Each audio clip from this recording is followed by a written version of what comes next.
भूपेंद्र सिंह हुड्डा राजनीति से आउट होते नजर आ रहे हैं, तो वहीं अभय सिंह चौटाला के बुरे वक्त के बाद अब लगता है कि अच्छे वक्त आने वाला है। अब ये कहें कि भूपेंद्र सिंह हुड्डा राजनीति से आउट और अभय सिंह चौटाला राजनीति में इन होने वाले हैं। भूपेंद्र सिंह हुड्डा ने जिस प्रकार की राजनीति की, उस राजनीति के कारण से 2 बार सत्ता में आते आते और भाजपा को सत्ता दे दी है। तो अब अभय सिंह चौटाला का ऐसा क्या प्लान है कि अब वो राजनीति में फिर से धुआंधार खेलते हुए नजर आ सकते हैं। आज का विश्लेषण इसी पर रहेगा। आप तब तक कमेंट करके बताइए क्या लगता है कि अभय सिंह चौटाला दोबारा से इनेलो को खड़ा कर पाएगा या फिर नहीं। कमेंट में आपकी राय जरूर चाहिए। चैनल को फॉलो, शेयर और सब्सक्राइब भी कर दे ताकि राजनीति से जुड़ी खबरें आप तक पहुंचती रहें।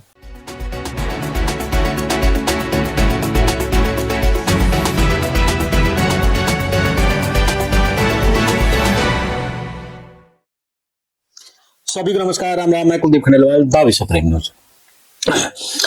सियासत में कुछ भी हो सकता है। कब कौन किंग बन जाए और कौन किंग से सीधा रंक बन जाए कुछ पता नहीं है। भूपेंद्र सिंह हुड्डा की जो सियासत थी 2024 के चुनाव में शिखर पर थी, लेकिन उनकी एक गलती, एक जाति की राजनीति करना उनको भारी पड़ गया। वैसे तो अभय सिंह चौटाला भी एक ही राजनीति, एक ही विशेष जाति की राजनीति करते हैं, लेकिन उस विशेष जाति पर एक नेता बन पाता है। पहले ओम प्रकाश चौटाला उस जाति की राजनीति करता था, लेकिन भूपेंद्र सिंह हुड्डा ने यह कहकर कि मैं पहले जाट और फिर सीएम हूं, उसके बाद लोगों का दिल जीत लिया और वो जाति कहीं ना कहीं भूपेंद्र सिंह हुड्डा के खेमे में आती नजर आई है। जो राजकुमार सैनी ने उस वक्त आरोप भी लगाए थे कि जो काम ओबीसी की बजाय, एससी की बजाय सिर्फ एक विशेष जाति के कर रहे हैं, तो लाजमी है उन्होंने आरोप लगाए थे तो कुछ ना कुछ आरटीआई भी उन्होंने रखी थी, बहुत से ऐसे सबूत उन्होंने रखे थे राजकुमार सैनी ने। तो उसके बाद से कहीं ना कहीं विशेष वर्ग उनके साथ खड़ा हो गया और अभय सिंह चौटाला के साथ में दो बुरी वक्त एक साथ आ गए। एक तरफ पार्टी का टूटना और दूसरी तरफ से भूपेंद्र सिंह हुड्डा का उस समाज में उठना। अब जो इनेलो मजबूत होती थी उसमें 2 फाड़ होने के बाद कुछ वोट उस तरफ चला गया तो कुछ वोट उस तरफ चला गया, यानी कि वोट का बंटवारा होने के कारण से अभय सिंह चौटाला और ज्यादा कमजोर होते चले गए।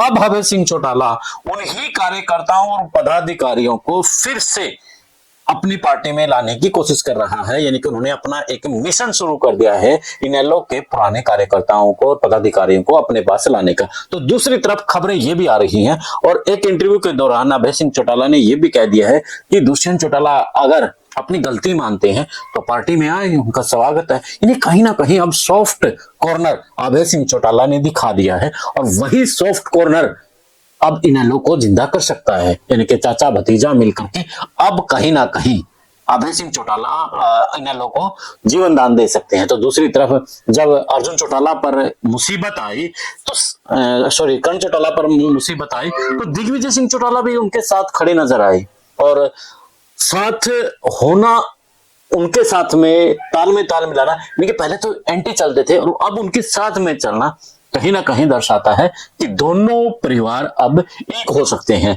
और दोनों परिवार एक हो गए तो भूपेंद्र सिंह हुड्डा के लिए बड़े खतरे की घंटी रहेगी। तो भूपेंद्र सिंह हुड्डा को लेकर के खबरें ये भी आ रही हैं कि वो बीजेपी को ज्वाइन कर सकते हैं। अगर वो ऐसा करते हैं तो चौधरी वीरेंद्र सिंह के अलावा जो दूसरे नेता है, चाहे कुलदीप बिश्नोई है, उन नेताओं के साथ ऐसा हुआ है तो फिर चौधरी भूपेंद्र सिंह हुड्डा परिवार के साथ में भी ऐसा हो सकता है।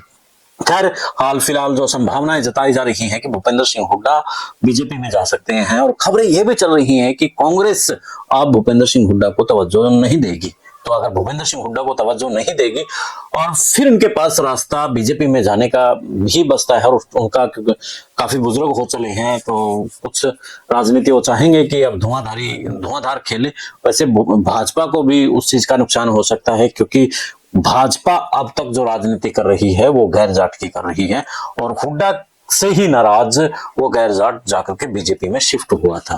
खैर, राजनीति का अखाड़ा है और दंगल में जो खिलाड़ी हैं अपने दांव पेच और खेल चलता रहता है।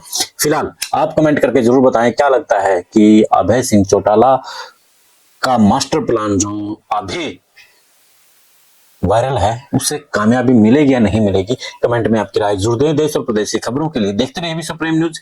दे इजाजत, फिर मिलते हैं एक नए मुद्दे, एक नए विश्लेषण के साथ। जय हिंद, जय भारत।